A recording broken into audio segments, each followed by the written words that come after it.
A massive winter storm sweeping through the country.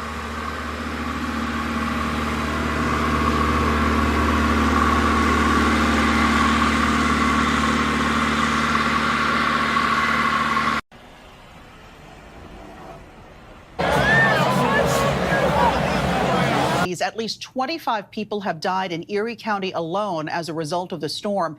Governor Kathy Hochul saying this storm is worse than the notorious blizzard of 1977.